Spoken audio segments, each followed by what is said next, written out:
Welcome to the Vitality Lounge, a place where the uncomfortable questions become comfortable, where conversations, topics, and expert guests unlock the keys to vitality, empowering you to embrace the vibrant life you deserve.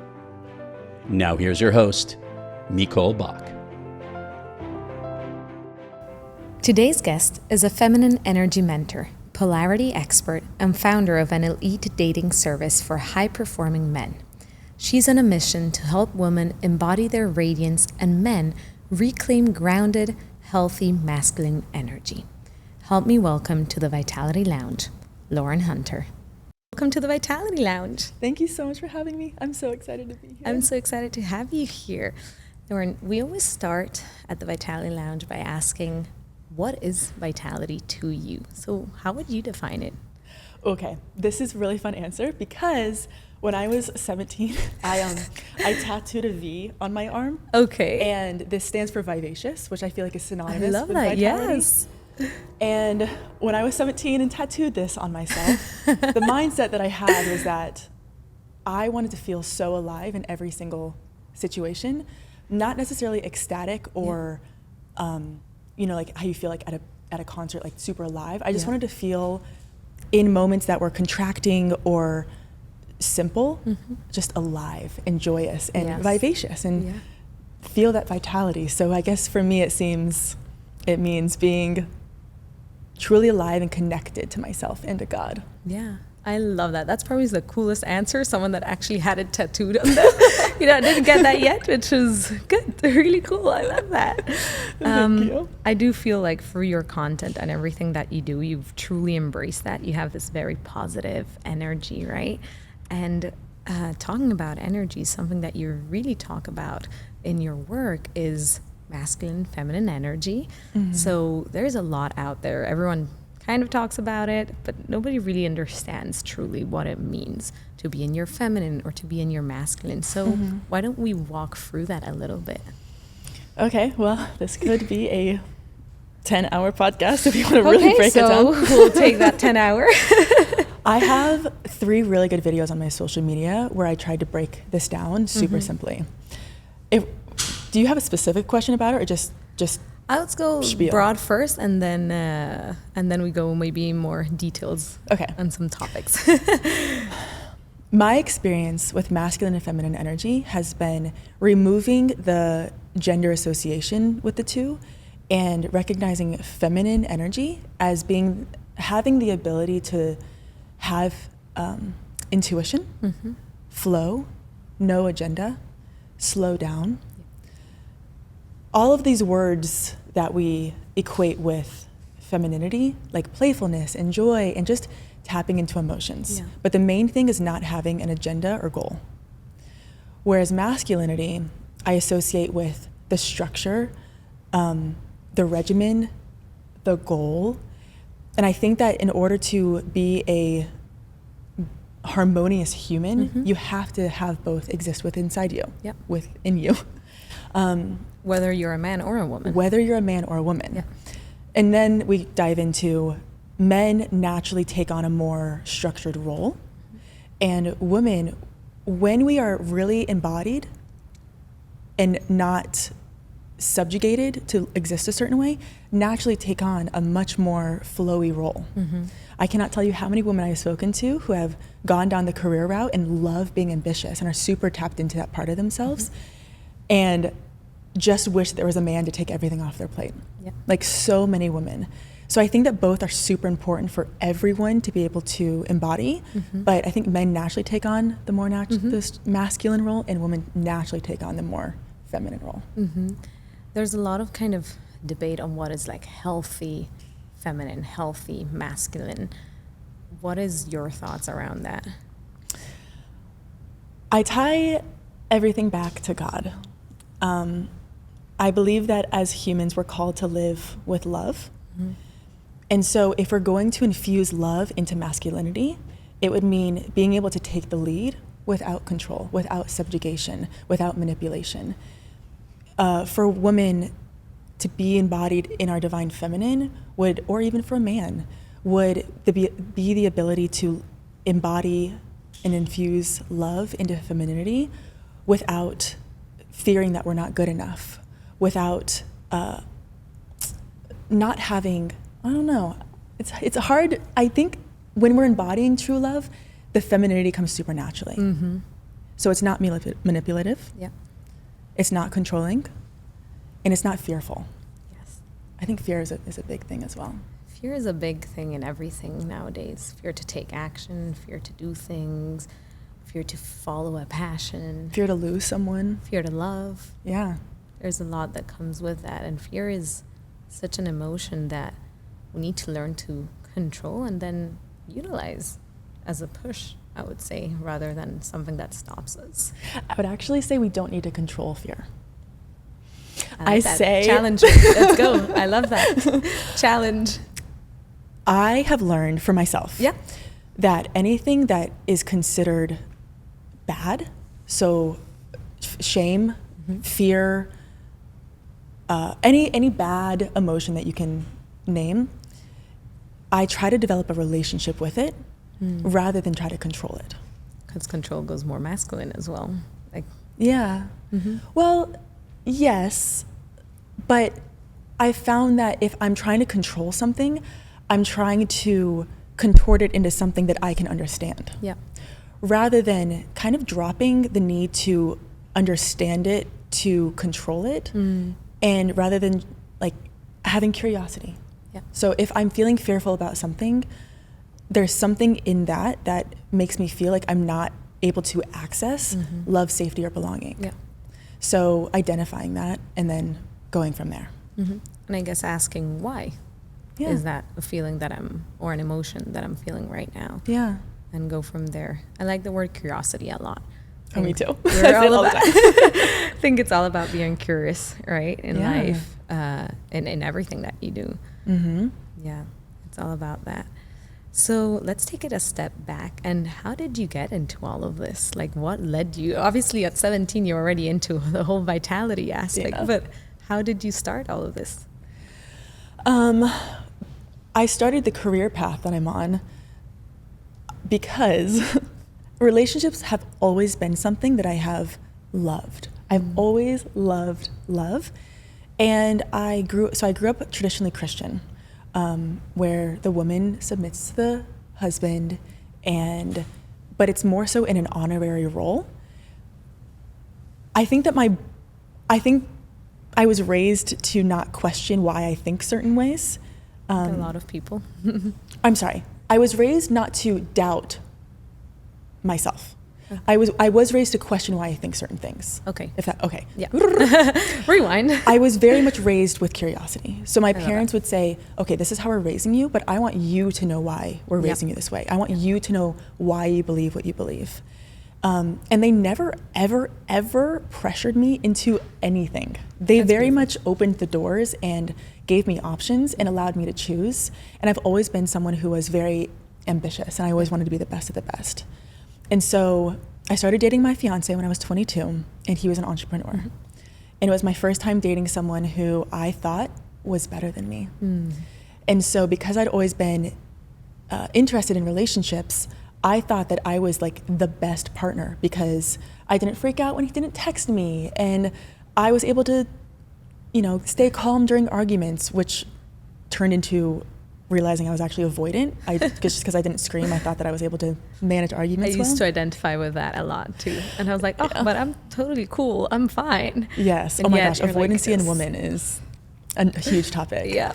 But long story short, we would go to business events, and the guys would come up and ask me, like, I want my girlfriend to be able to support me the way that you support Ravi. And, she's a great girl, but like she's struggling with this or she's struggling with this. And there was a 2.5 year period where I was struggling in my relationships because I lost who I was. I got sucked into his orbit and completely lost myself trying to contort myself to be who I thought he wanted me to be.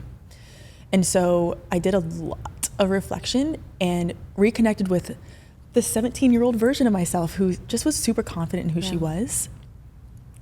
And I started Quietly Becoming, which is my women's community. And I just started making content about the realities of dating an entrepreneur. because no one was actually talking about dating there was a lot of the high value man content, but none specifically for an entrepreneur. Yeah. And if you've ever dated an entrepreneur, it's not for the weak. It's a roller coaster, that's for sure. So that's kind of how I got into it, and the community grew, and I just kept making content. And then I was speaking about the things that we were discussing inside of Quietly Becoming, which is a lot of communication and extreme ownership and knowing your values as a woman. And men would DM me saying, you need to start matchmaking. Like, we are looking for this exact woman. I don't think that she exists. I think that you're lying to me. And so I started matchmaking. Yeah. So it's all kind of effortlessly flowed into what it is now. I love how there was like a demand actually coming from men. Yeah. You know, you wouldn't expect that. I would say it's not that common, or I'd say expect is the word I'm looking for. It's like, no, there's men out there looking for this. Yeah. Looking for women that support them, right? Mm-hmm. And they actually don't know how to find them, maybe because they are too busy, or maybe just because it's really hard nowadays. Yeah. I found that there are so many amazing men who are marriage minded. Mm-hmm. And I think they see my content and maybe lost hope previously, where they just didn't think that this woman existed, so they stopped looking. And they see my content and they say, oh, there's someone who actually actually she says everything that I've been thinking and haven't known how to articulate. Yeah. And I mean, the forums, the applications that we get from men, and when they are sharing what they're looking for, when I'm having my onboarding calls with my clients, my assistant, she listens to them because she's very involved in the process, and she's like, this gives me hope. Like, there are men who truly value relationship and have such a beautiful idea of the partner they want to be and who they want in a partner. So it is very encouraging. I love that. I think both sides of the spectrum sometimes loses hope. Yes. Men, women, you say we're in Miami, everyone is like, oh, dating in Miami. Mm-hmm. And so there's so much prejudice, I would say, also behind it. I'm like, well, keep it open, see, you know, instead of closing your mind to it. Mm-hmm. I remember when I moved here, I'm European originally, I'm from Italy, and they're like, oh, Miami, like, go have fun, but don't find someone there. Yeah. And I never really listened to it, to be honest. I've always been very open-minded, but it picks up, you know? It's if it's there, you're like, well, is it really true? Or do I need to find someone? Do I need to move somewhere else if I'm looking for someone that actually wants what I want? Mm-hmm. Yeah, what I find is that there's a lot of unspoken expectations when it comes to dating. Yep. And so what I teach the women inside of Quietly Becoming is that if they want to date someone spectacular, who is financially successful in their career, and also have a healthy relationship with themselves as a man, So important. that does not mean that they make a good partner, or that they know how to do everything in order to make a woman feel safe. There's a lot as a man when it comes to dating, especially in the modern world with all of the content on social media, where women are told that they need to expect XYZ from a man. And while I think that that's true, I think that it's unfair to feel entitled to it without setting the expectation or communicating that this is what you're looking for in a partner. Yeah. Communication is so important. Like, tell your partner, hey, this is what I'm looking for. Yeah. Are you aligned? Are we on the same page or not? And if not, let's talk about it. Yeah. Yeah. One of the cool parts of matchmaking is that I have been on the inside of dating. So things that are intuitive to me aren't necessarily intuitive to other people. Even like the most brilliant people who are like really genuinely good people.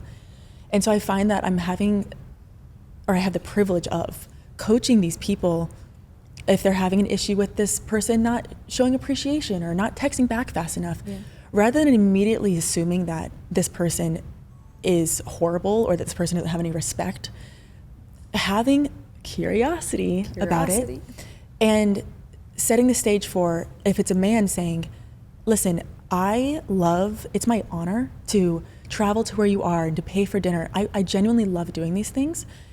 It makes me feel good when it feels really appreciated. And for me, that looks like sending a text and saying thank you, sharing an Instagram story of like the dinner and saying, I have the best boyfriend. Or just like profusely saying thank you multiple times throughout the night rather than just saying, thank you so much for dinner.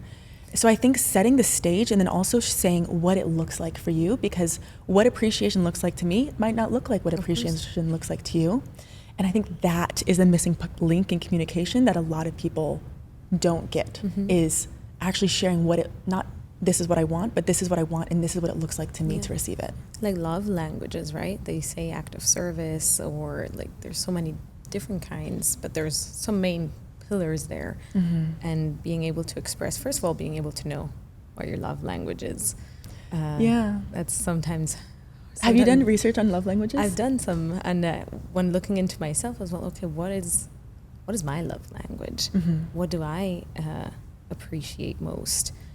And then vice versa, I try to, at least in my past relationships, try to understand or ask, hey, like, I love this, or how did you like this? Did you like me cooking breakfast for you? Is that something that you appreciate, or would you rather have us go out? Because I put maybe so much value to just cooking breakfast, and then it's like, oh, thank you so much, bye. Like, resentment. Yes. And resentment is such a feeling that you don't want to have at all. So how do you prevent that? Is actually by communicating. Be like, hey, how did it feel? How did it feel? What makes you feel loved?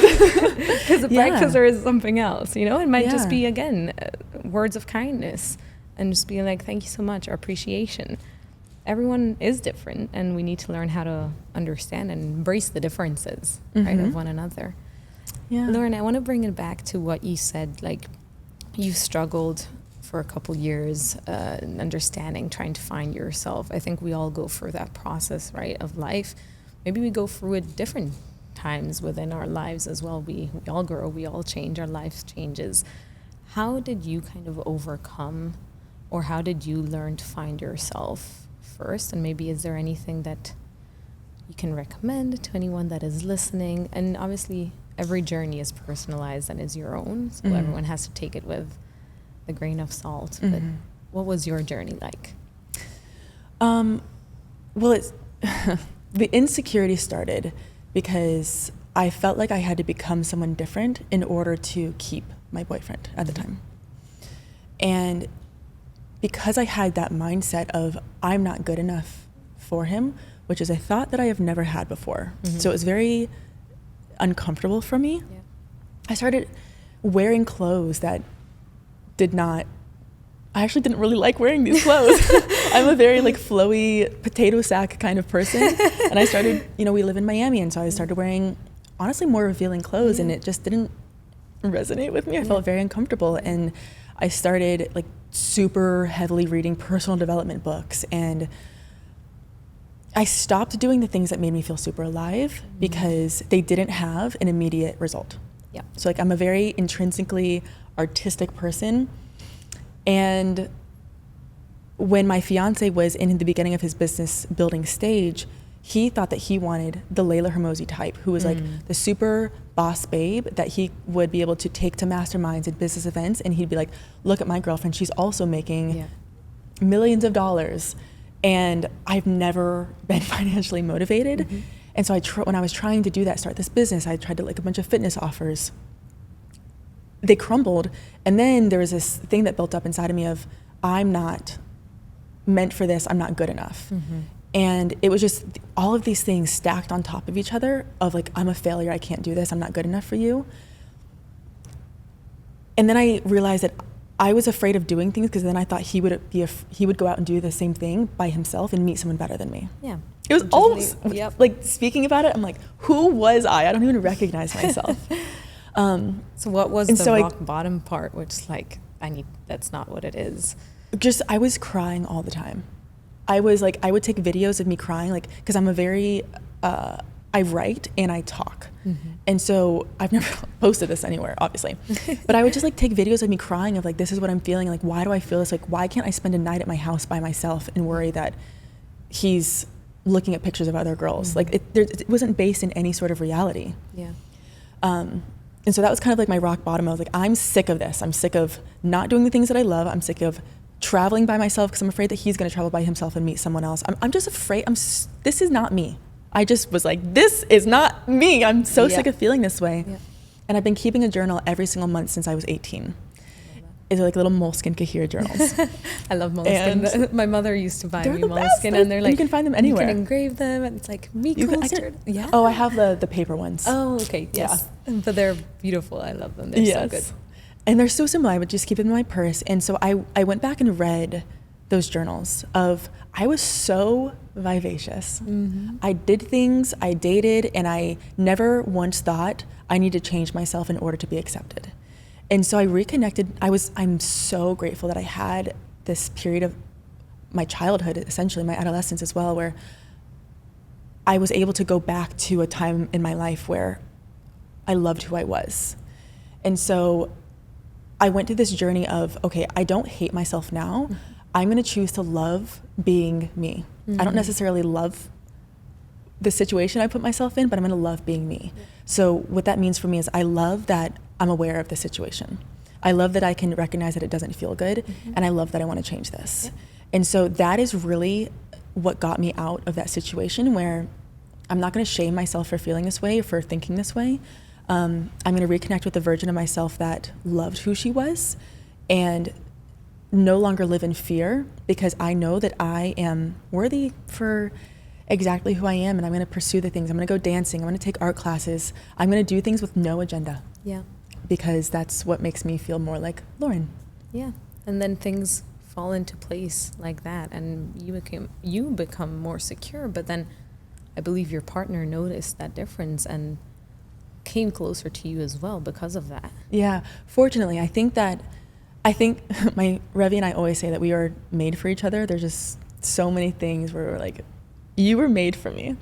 And I think that for some people, they spent so much of their relationship not being themselves that when they're like, okay, actually this is who I am, and they present this actually whole version of themselves to their partner's like, that's not what I signed up for, which is good. Like, you don't want to be with someone who doesn't value you and love you for who you are, rather than this curated version of yourself. In my instance, I said, this is who I'm going to be. This is what I'm going to wear. These are the activities I'm going to do. And take me or leave me. And I love being me, and I really love you. And we never actually had a discussion of like, okay, this is the new Lauren. I think that he kind of saw it. I actually have to talk to him, but I just think that he saw that I was happier, and he loved that for me, and it also made me more confident to say the things that were important to me that I had been holding back because I was afraid that he was going to leave me if I was too bold. And it was such a beautiful evolution. I love that. I love that for you. I love that for our listeners as well. There's something funny. The video that I first saw on your Instagram was something that you drew on a board, which is the circle and masculinity, and you have to be your own. But then if you have a man that allows you to express even further your feminine energy, then you can expand that. Mm-hmm. I just love that. And we don't have a board here, but maybe you can kind of explain that a little bit to everyone that is listening. Okay. I want everyone to imagine. Can I see this? Can you see this? Yeah. I think we can show it for sure. This, and I don't know if everyone can see, but there's like little... We're holding a fluffy ball. Oh yeah, it's a podcast. You can't see anything. No. There's a video that comes to it. Okay. Okay. So picture a looking whole on YouTube ball. And if you've ever watched or read Shel Silverstein, he talks about the missing piece. So picture a circle with a missing piece, like a pie with a slice taken out of it.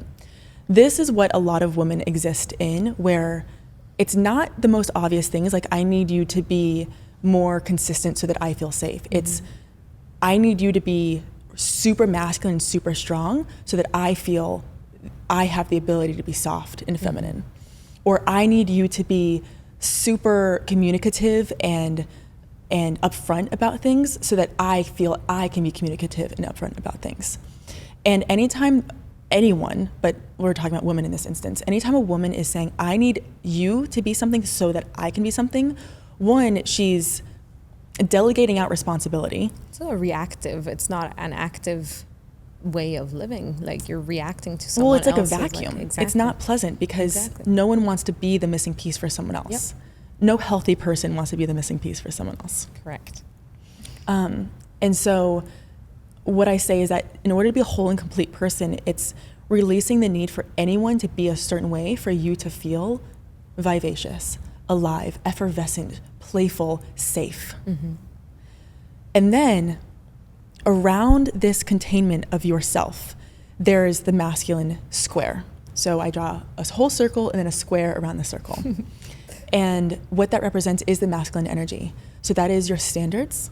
That is boundaries that align with your standards. This is structure. This is your goal setting. This is who I am, what I want to be, what I want to achieve. And what that allows a woman to do is have that super effervescent, playful, joyful, feminine energy where there's suddenly magnetism because she knows who she is, she knows what she wants, she has her goals, and she's also super feminine.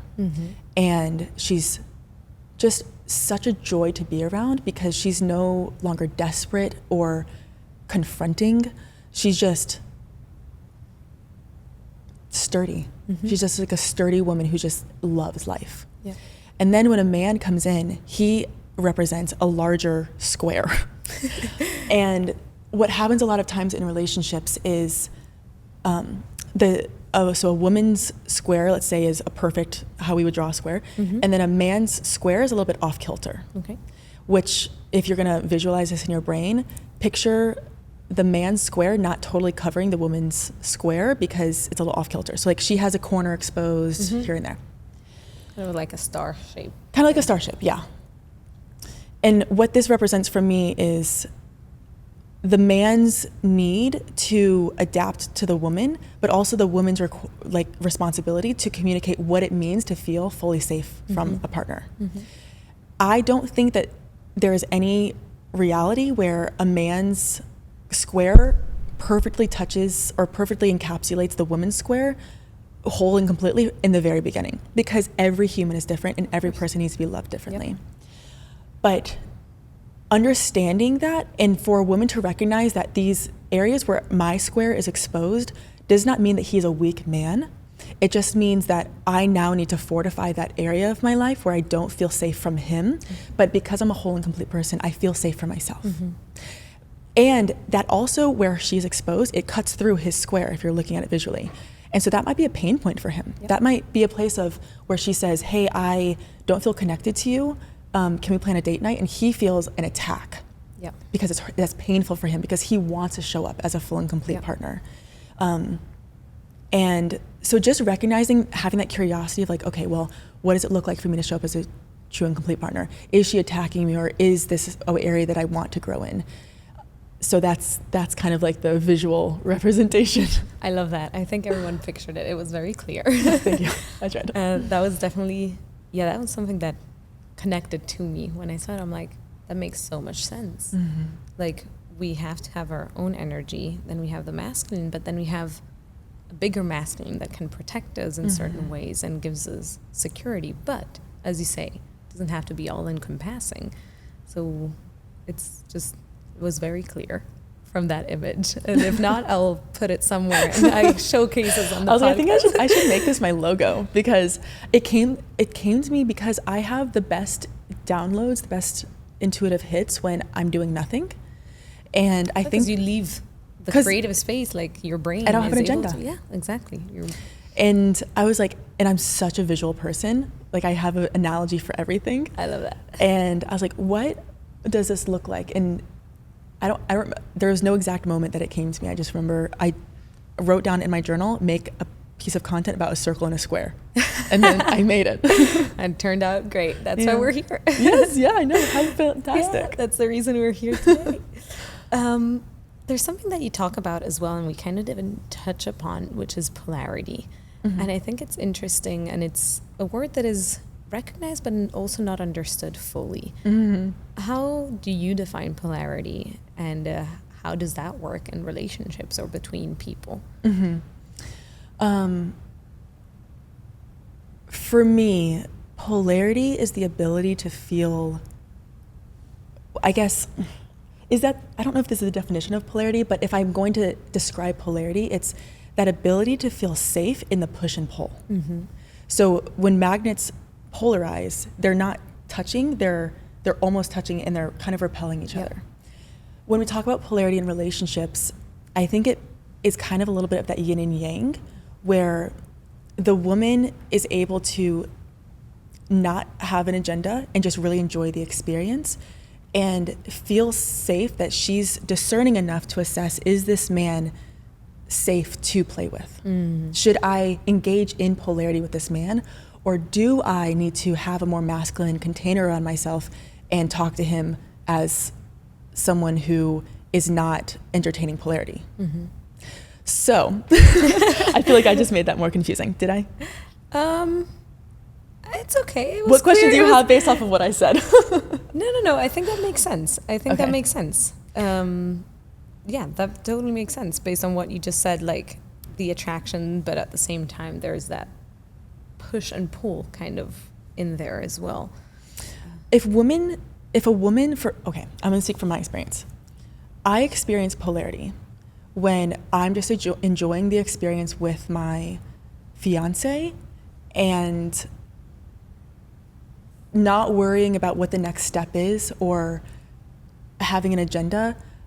When we're communicating, I am trusting him, I am allowing him to lead, and I hype the heck out of him. And when he feels like I love who he is and the ideas that he has, or if I have a question about something, I ask it in a way that's not attacking him. He responds in a way that makes me feel super safe and even more having the ability to be fun and playful, etc. And for him, I'm going to speak for him. I think it inspires him to be more masculine and more take the lead because he knows that I trust him and I'm not trying to take his place and he's not trying to take my place. So in that polarity, it really is him embodying the structure and me embodying that playfulness and softness. Talking about like taking places, I think that's something that tends to happen, I would say, in the modern society nowadays. Like women are pushed to obviously pursue their career ambition, but at the same time be a mother, or if you're not successful but you not a mother, like then you don't succeed as a woman. And so there's so much societal pressure nowadays to fill up all these cups or checklists. How would you help, I guess, or encourage women to kind of take a step back or embrace these needs? Because someone can be very ambitious and want to be that person, right? But still be in their feminine energy. I've done a lot of reflection on this because I have recently become significantly more entrepreneurial where I wasn't before. And I could not operate and still function in my femininity and experience this intuition and playfulness if I did not trust my partner or if I did not have a partner. And I feel like not trusting your partner is basically the same thing as not having a partner. That's true. This is where honoring the roles as a man and woman is so sacred because my partner leads with structure, sets the platform for me to choose this is something that I want to be a part of and supports me 100%, I am able to do everything that I'm doing. And so if women don't feel that support, or if they don't communicate that they need that support and collaborate with their partner on what it means for me to be entrepreneurial and be a mother and be the homemaker and make vacation plans, et cetera, et cetera, et cetera, it's going to not be great. It's not gonna be a great thing. And so I think listening to societal norms is the stupidest thing anyone can do. And I would, if you're stuck in that rut, get off of social media. Just like turn your social media off for a week. Just do a week reset where you're just not listening to anything that anyone else is saying. Point blank, that's all I have to say about that. Full stop. And then journal. Every guru will tell you to journal, but instead of storing everything in your head and trying to create this catalog and like, oh, I need to do this, I need to do this, and I want to do this, and I want to be this, and I need to do this for this person, just write it all, journal. And again, no agenda, just like get your ideas and your frustration and everything that's in your brain onto paper and out of your head. I think that there is, as in the Miss Florida pageant, one of the questions was, what does it mean to be a modern woman? And I think that we have this choice paradox where now every single thing is as a modern woman in America, all of these options are available to us. Yep. And it becomes super overwhelming because we do feel the need to be super successful and be super feminine. It is my priority as myself to view everything through a feminine lens, which means if something is taking away from my ability to experience joy and playfulness and intuition and relaxation, it's not something that I want to prioritize. Yep. Which means in my pursuit of more and growth and entrepreneurship, I'm in this flux currently where I am having to kind of go through this growing pain of not being able to as frequently tap into my femininity as I am experiencing more growth. But I trust in my ability to come back to a homeostasis where I need to put the systems in place in order for my business to function the way it needs to, for me to experience the growth I want to, and then also tap back into that super playfulness. So I just think viewing everything through the lens of how is this conducive to my ability to experience relaxation and playfulness? Yeah. And then going from there. And turn off social media. Turn off social media. I think that's huge advice for sure. Yeah. Do you think this kind of role, I don't want to say exchange, but this overlap of roles in this kind of modern society has influenced how men potentially are not in their masculinity or don't feel safe potentially to be fully in their masculine energy, or has created, I don't like to say that word, but kind of weaker men, because that's kind of something that has also come up or comes up at times. Is that something that you notice, see, or is it potentially, again, the perception of society and just people not being able to fully understand the differences? You said the role. What is being, for example, like the woman in the role now that is also like ambitious entrepreneur, work, potentially the one that brings the bread back home, right? Mm-hmm.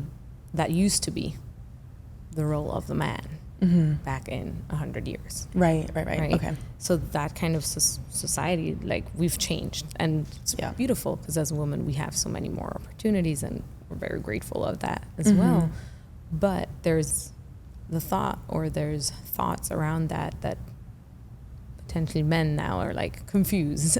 Yes. Like, wait, what is my role then? And does that create weaker men in society, or is it just an effect of, again, understanding who you are and embracing that fully? It's a longer question. It's a bit loaded question. I apologize for that. It's okay. I think that everyone is confused about what their role is. I think if we're going to speak super generally and look to social media for our reference, everyone is confused about what their role is. If a man is in, and I think that a lot of men are confused as well because they don't want to come off too strong because they don't want to make the woman feel offended. Yeah, the whole like 50-50. Yes. That's the concept now. Like, do I offer dinner? Do I not? Like, there's so much questioning around certain things, and yes, that's somehow something you see, and it's like, okay, how should we act? Yeah, I think everyone. I think that was very well said. Everyone is wondering, how should I act? Yeah. And in that mindset of how should I act, everyone is disgruntled with the other person's performance. It's like all of a performance of how can I perform in the best way possible to be desirable to this person and be perceived as someone who is the best. Mm-hmm. If you turn off the performance side of things and just say, what does it look like for me to show up on this first date with someone, and for me to feel like I did my very best to present myself as someone that I actually am. Mm-hmm. And for a lot of people, they don't know who they actually are. So like That for brings men, us back to the whole question before. yeah, Who are we? yes, men figuring out who you actually are as a man, and for men and women, not worrying that the things that you're doing are going to be received well. Because there's a lot of people pleaser energy in that, and you'd be surprised how many men I work with who are people pleasers and want to be perceived as someone who is responsible and a provider and a leader. And so I don't think there's necessarily a lot of weaker men. I just think there's more confused men about how do I show up as a provider. Yeah. Every man that I talk to wants to show up as a provider. Mm-hmm. They just don't know what it means anymore. Yeah, yeah. Yeah, that's so true. So Lauren, what you do is actually you help these very successful men find potential life partner. Mm-hmm. And you just launched a course or a intensive. Yes. Tell me a little bit more about how that works and how actually everything works, because I think it's such an interesting, you told us how you got into it, mm-hmm. but how does it actually work? Yes. With your business, if we want to call it like that, yeah.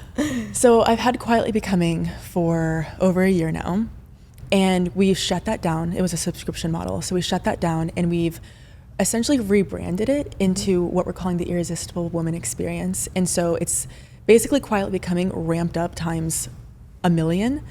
And so inside of this experience or this intensive, my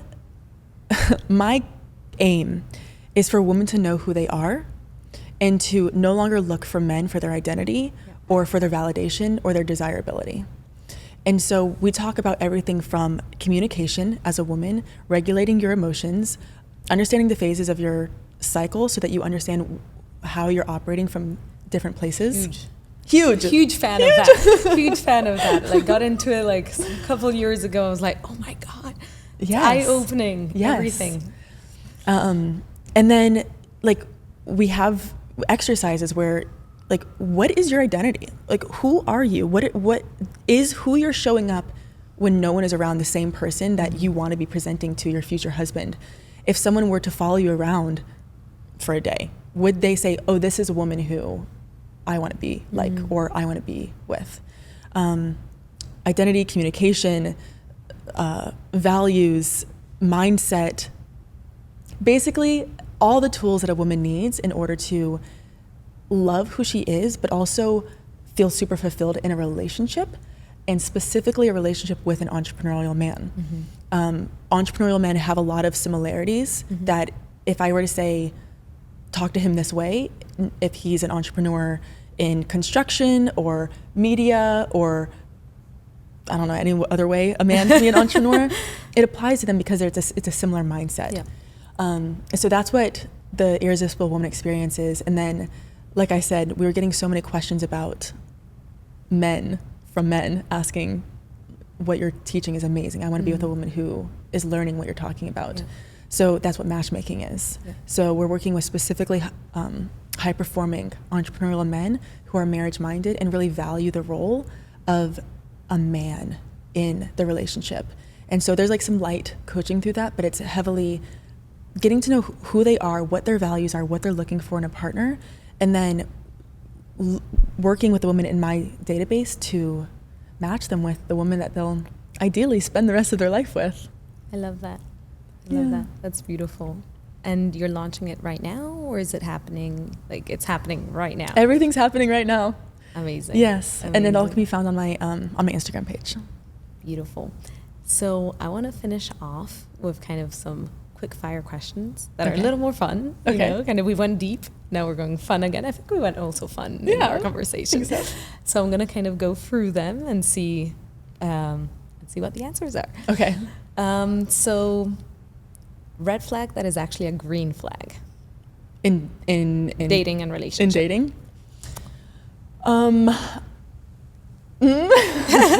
What is the answer to this question? The first thing that comes to mind just from working with girls dating entrepreneurs is him not texting back immediately. I don't know if it's necessarily a green flag, but it doesn't necessarily mean that if he's not texting back all day, that it's a red flag, that he's not into you, that he doesn't care about you, that he doesn't want to continue seeing you, that he's seeing other people or anything. It probably is that he's just busy. Yep. Which is maybe a green flag. Maybe a green flag. You're right. What about, okay, before coffee, feminine or masculine energy in the morning? Oh, well, it's interesting because my first thing that I do is I walk and then I read Simple Abundance. Okay. If you are a lady listening to this podcast, Simple Abundance by Sarah Ban Breathnach is you'll understand me when you read that book. It's so good. So I'd say femininity for the walk and then masculine because I'm reading with the goal in mind. Okay. So the harmonization of both. Yes. I love that. When do you feel most radiant? When I'm dancing. I'm a dancer too. Oh, yes. I'm dancing all of the time. I love that. I just started taking ballroom dancing classes. I took them like 10 years ago. I think dancing, if you're talking about partner dancing, such a beautiful analogy for masculine and feminine energy. That's what I say all the time. I'm a salsa dancer. Yeah, so good. We can still talk about it. We have like a couple of minutes. I'm a salsa dancer. Oh, that's what I'm learning. For me, like dancing has been the biggest form of expression of my feminine energy and at the same time acceptance of the masculine energy. You have to learn to let go, accept the lead, follow, roll. And it's very interesting how that develops as you continue to go into your dance journey, right? Yes. And the trust that you develop in your partner. Might it be your life partner, but your just dance partner. And it's a form of communication and language that is not spoken, but it's just through touch and movement. And it allows you to be in your present moment fully. Yes. There's no way out of it. You have to be. If not, you're not dancing. You can't. So I love that for you. I love that you just started. Thank you. I love it. I'm also just dancing if you go to my Instagram, I'm like dancing while I'm getting ready, dancing while I'm making coffee, dancing while I'm getting dressed, everything. I think movement in your body. I also notice when I'm more stressed, my first instinct is not to dance. Yeah. And so I will intentionally like turn music on and and start dancing. Yeah. I love that. I'll finish it on this note because I think it's something that connects us a lot. Okay. So Lauren, thank you so much. If someone wants to find you and wants to matchmake with you, just use and be a part of your, let's say, services, where can they find you? How does it work? My primary page is my Instagram, which is Lauren O. Hunter. I also have a YouTube channel where all the same information, and I elaborate more on the topics I talk about on Instagram, which is the same handle, Lauren O. Hunter. Yep. All of the links can be found for matchmaking and for the Irresistible Woman cohort. They're all there. Wonderful. Well, thank you so much for being here, Lauren. Thank you so much for having me. I love speaking with you. I loved it. You've been listening to The Vitality Lounge with Micol Bok, powered by Gainswave. Make sure to subscribe to The Vitality Lounge wherever you get your podcasts. Gainswave is a clinically proven therapy that allows you to embrace vitality both in the bedroom and in your life. Whether to improve and boost performance, pleasure, and confidence, head on over to Gainswave.com. Thanks for listening.